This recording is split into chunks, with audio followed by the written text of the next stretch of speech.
so quick video. Apple Creator Studio just got released and I decided to give you guys an update. If you haven't seen my video on what Adobe might be facing basically by the release of Apple Creator Studio, you can check that video. I'll link it up here or at the end of the video so you can check it out. Apple Creator Studio is out. If you just go to Apple's website, or you can just type Apple Creator Studio, you basically get 1 month free trial. And as you can see, I've already downloaded Final Cut Pro, Motion, and Pixelmator. I feel like if anything, this will be the three I use the most. So yeah, let me show you guys how to install this Final Cut Pro. Like I said, you can still get it if you don't want to pay, you just want to own it. I still feel like this is not really you owning it, but if you want to have this, you can just go for this and pay the full price instead of paying every month. But for some reason, the Creator Studio is down below. Sometimes you might not even see it, but let me see. If I were to click this, it should take me to exactly where it is. So it's a lot easier if you just go to the website. I'll finally leave this link down in the description so you guys can use that to like easily find your way to the App Store. Yeah, so basically when you get there, you see purchased, and so for me, if I just go to my profile, you'd see where all the apps are. So yeah, downloaded the ones I need, and I'm going to open them up for the first time because I haven't.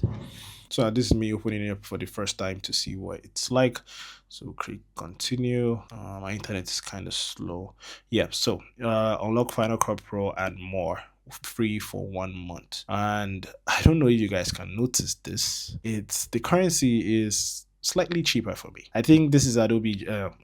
This is Apple still doing the whole depending on your region type of thing, that the price might vary. So hopefully if you're in another country, they modify the prices so it fits your currency and possibly your country's economy basically. So for me, I think it's supposed to be $12.99. If I was to calculate that in current, this thing is supposed to be like 18,000 naira a month. This is the current rate, but you see it's only giving me for 11.9. If I was to do 11.9 divided by 1.4, you can basically see I'm going to only, instead of paying $12 a month, I'm only paying $8.5 a month. So instead of paying $120 something dollars, $129, I'm only paying $102. So yeah, this is basically one of the good sides of being in a very relatively undeveloped country, third world country, instead of being in the first world country. So if you're in the US, you definitely have to pay the full $12, which is still relatively cheap compared to Adobe. My voice is cracking. I need to get this video done ASAP. So ASAP free trial. I do plan on getting using this more often, but I'm going to try my possible best to try to use Final Cut Pro because I really want to start using Final Cut Pro. In fact, this video I might actually use Final Cut Pro to edit it to get how it works. But yeah, 1 month free and then $11.99 per month. No commitment, cancel anytime, which is great compared to Adobe. So yeah, I'm going to use this for like a month, see how it works, and yeah,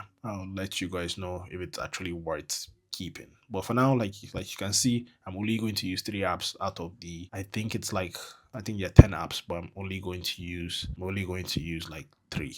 So it's showing me here, these are the apps available. I can see I have maybe half already downloaded. Yeah, about 5 of them. Save, and yeah, let's click done. Okay, nice. We finally have Final Cut Pro. All right, anyways, so yeah, that's basically it. I guess I'll see you guys, yeah, this Sunday, most likely.